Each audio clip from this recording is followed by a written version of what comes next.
Estamos, né, seguindo aqui nossa conversa, nosso papo. A gente estava falando sobre a ideia, né, que era o nosso o povo que aqui, né, sobre a questão da força desse povo, da organização desse povo. E com relação à questão, se é que dá para. Não, acho que nem cabe a questão religiosa aqui, mas num parâmetro de espiritualidade, da relação com esse. Da relação com esse desconhecido, que possivelmente os povos que não tinham uma relação com o divino e com a espiritualidade. Tem que a gente pode entender esses povos originários que trazem, que nós trazemos enquanto moradores aqui, habitantes daqui, essa raiz autóctone. Então, né, como a gente já disse, né, eles, embora a questão deles não tinham nem fé, nem lei, nem rei, de rei já foi dito que eles tinham uma organização das tabas, né, das tabas, os caciques, os morobixabas se reuniam para debater os problemas e o dia a dia do funcionamento da aldeia. Sobre as leis, né, também que eles não tinham lei, não tinham leis escritas, um código penal, mas eles tinham costumes bastante interessantes que regulavam a vida cotidiana dos indígenas. Né? Eles são dito que eles tinham que eles eram comunistas, né, porque não tinham a noção de propriedade. Eles que eram agricultores e todo aquele que eles produziam era dividido igualmente entre as famílias da aldeia. Caça, tudo era feito em comunidade. E sobre a fé especificamente, né, embora eles não tinham fé, claro que tinham fé. Ele tinha os seus mitos, não vou chamar de Deus, mas de mitos, né? Como todo dia tem os seus entes, né? Entes divinos, vamos dizer assim, tem o Pan, que eles consideravam o Deus Criador, né? Também identificado como o Sol, né? A Lua, né? Já sei, de repente, que as três de escola primária, uma série de que eu acreditava diversas, né? Coisa interessante, assim, que era uma fé, embora não foi, mas era uma fé. Não igual a nossa, mas era a fé deles, no dia a dia que eles regulavam. Então, ele tinha um próprio casamento indígena, que era uma coisa sagrada também.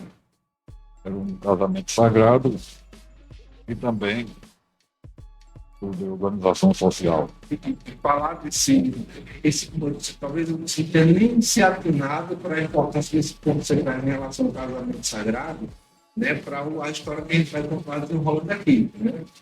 Né? Falar dessa ideia, né, dessa relação, né, da importância. Na verdade, esse sagrado tem muito a ver com a relação que a gente vai chamar de família, né? Essa relação da preocupação, do cuidado do outro, né? Não se permitir estar com qualquer pessoa, de qualquer forma, né? Esse cuidado que é muito natural do povo brasileiro, né? Fora do Brasil, ele é conhecido muito caloroso, muito afetuoso, e é possível dizer que a gente tem isso desse princípio dos nossos povos originários, né? E esse detalhe aqui é importante, mas guarde essa informação da importância do casamento. É claro que não da forma como a gente conhece o casamento, mas na ideia da união de duas pessoas. Mas aí, seguindo Augusto, aquela pergunta que eu deixei no nosso momento, que essa ideia de que aqui é contraforte, a do contraforte é boa, mas tem uma melhor ainda, que aí essa eu quero você me explicar, me convencer e levar o povo para o povo da nossa Paraíba do Brasil essa informação que é muito importante. Primeiro, a ideia do contraforte, guarda aí para você me falar sobre isso, o que exatamente é isso e qual a importância disso para os povos originários que aqui habitavam, e que história é essa que daqui de cima dá para ver a Bahia traição. Vamos chegar lá. Talvez quando a gente, como eu estava falando aqui do casamento indígena, né, E é muito significativo na história que a gente vai contar do massacre do Cunhaém e tudo mais. Porque no casamento indígena, olha que coisa interessante, muito embora eles guerreassem, né? Mas entre nações, tribos, há uma coisa bastante interessante aí, por exemplo, os prisioneiros de guerra, eles eram muitas das vezes sacrificados e devorados, mas assim, não era canibalismo, né? Canibalismo você, um ser humano com devorar outro para matar a fome, né? Mas a antropofagia era esse ritual se dava para obter, era como se o espírito, vamos dizer assim, daquela pessoa passar por ele. Então ele só devorava os valentes, os inteligentes, os corajosos, né? Porque ele tá aquela vontade de que. Então, mas Só sobre uma o cara. observação, nós, inclusive, aqui no nosso modelo, que a gente vai chegar nesse ponto, né? Nós temos esses registros todos aqui, né? É muito importante lembrar isso para quem está nos assistindo. Essas imagens, por exemplo, dessa fala que está tendo agora, nós temos aqui no nosso acervo, que vai estar disponível para quem quer conhecer o nosso. Sim. Mas eu, na verdade, eu decidi um casamento, mas eu quero chegar mesmo, é no contraforte, e eu quero saber que história é essa, que daqui, porque, gente, a parte da traição é longe. E dizer que de um certo local, daqui de cima, dá para ver a traição, como é que se dá isso aí? Vamos chegar lá, mas primeiramente você tem que entender os contextos da história, né? Então, e sobre o casamento, por exemplo, quando o indígena de uma etnia, de uma tribo se casava com de outra tribo, né, aquela passava a fazer parte, não, e tornava parte daquela, era um casamento total. Então o casamento poderia acabar uma guerra entre tribos rivais. Em um momento pode passar a ser irmãos. Isso vai ser muito importante no desenrolar da nossa história. Então, Augusto, os povos originários aqui, os populares, que eram, né, como a gente já veio falando, eram, ainda são, né, porque a gente ainda tem essa nação inteira, né, mas povos guerreiros, né, então eu sempre ouvi falar sobre a questão de aqui ter um contraforte. Ainda tem, então, o que exatamente é o bendito contraforte, porque e o que isso tem a ver com o fato dos nossos indígenas serem guerreiros, né? Porque o que especificamente é isso? E não num contexto cronológico, especificamente falando, mas no contexto da curiosidade também, né? Que são duas curiosidades que eu acho que pode ser, né? De quem está nos assistindo, nos vendo, né? Se não era, talvez torne-se a ser, né? Que existe um local aqui, talvez se não me engano, na Gameleira, onde daqui do alto da Serra da Copaoba seja possível ver a Baía da Traição. Então, hoje daqui, confesso que já fiquei, né, um momento lá tentando ver, e ainda não consegui, mas o que exatamente é essa situação? Dá para ver mesmo a Baía da Traição daqui de cima da Serra da Copaoba, daqui da Serra da Raiz. É possível ver aquele masão bonito? Bem, primeiramente vamos esclarecer a questão do contraforte.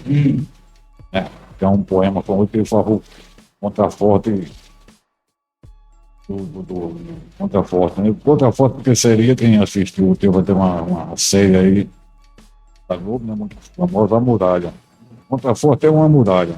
Não, mas por que o contraforte da Copaoba?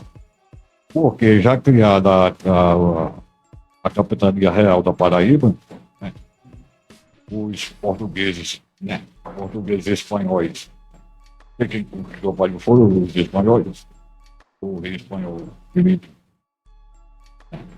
Então, na colonização da Paraíba, eles conseguiram dominar todo o litoral até a região da Copaoba. Aqui eles não passavam. Era o contraforte dos indígenas. fugiram, né? Dos massacres deles fugiram do litoral e se agruparam aqui. Aqui era mais fácil eles se defenderem e atacarem. Eles faziam, usavam a tática da guerrilha, que eles saíam daqui, atacavam a região de Itamaracá, na Paraíba, na Filipéia, os engenhos até na Mamanguape, eles do Vale do Mamanguape. Eles daqui iam atacar esse engenho e ao mesmo tempo se defendiam. Tem uma questão de ponto estratégico. Sim, era um de ponto você conseguir ver. exatamente. Era um ponto estratégico dos indígenas aqui do Rio Grande do Norte, lá da Foz do Rio, em Natal até Pernambuco, eles aqui se agrupavam para se defender, era quase impossível. Eles ultrapassaram isso aqui, era impossível, eles consideraram impossível. Então, naquele momento, a colonização da PCD deu exatamente só até a Copa Obra. A Copa Unidade continuou sob domínio aqui exatamente dos Potiguaras e mais para o interior dos Tapugas, né? O bravo, né? O bravo. Só depois de vencidos os Potiguaras foi que eles conseguiram organizar o sertão. Foi nesse contexto que surgiu a lenda da Gambileira, né, que de onde... Não estraga meu coração, não. Não venha falando que é lenda, não. Eu acreditava piamente. Eu ficava olhando lá de cima, tentando ver. Eu já achava que eles se comunicavam daqui para os índios daqui com os índios de lá. Você já vai começar dizendo que é lenda. Mas toda lenda tem um fundo de verdade. Um fundo de verdade, tem uma legenda. Então, vamos explicar isso aqui então. Quer dizer, sobre essa gamileira, alguns diziam essa árvore, se localizei exatamente no Lagueiro do Alto, né? Que é aqui no píncaro da Copaoba, como dizia meu avô, né? Os píncaros da Copaoba. Ali um ponto mais alto da serrania, né? Então dizia que daqui os indígenas avistavam os navios portugueses se aproximando, se preparavam para a guerra. Bem, né? Não era bem assim. Há uma outra versão, né? Que o mais provável é que daqui do Lagueiro do Alto, dos vários pontos dos vários mirantes que a Serra da Copaoba tem, a terra dos mirantes, cada um mais belo que o outro. Note essa, viu? Serra da Raiz, a terra dos mirantes. Exatamente. Então eles podiam sim ver quando as tropas estavam se aproximando. Os canhões, a cavalaria estavam se aproximando, então eles podiam se preparar para enfrentá-los. Consideram várias batalhas aqui por mais de 50 anos, antes que fosse vencido, vamos dizer assim. E sobre o avistamento do mar, há uma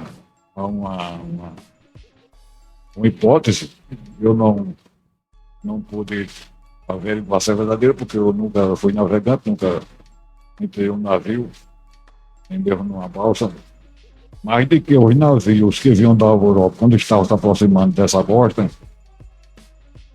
devido à curvatura da Terra, né? Porque a Terra, todo mundo sabendo que é redonda, né? Tem nada de terra plana. Quem diga que é plana, né? Não, mas é redonda. Né? É redonda, assim. Mas é redonda, eu concordo. Então, devido à curvatura da Terra, quando os navios vinham se aproximando do litoral, eles se guiavam por essas montanhas, né? Para saber onde estava a Baía da Traição. Não era daqui que você vê a Baía da Traição.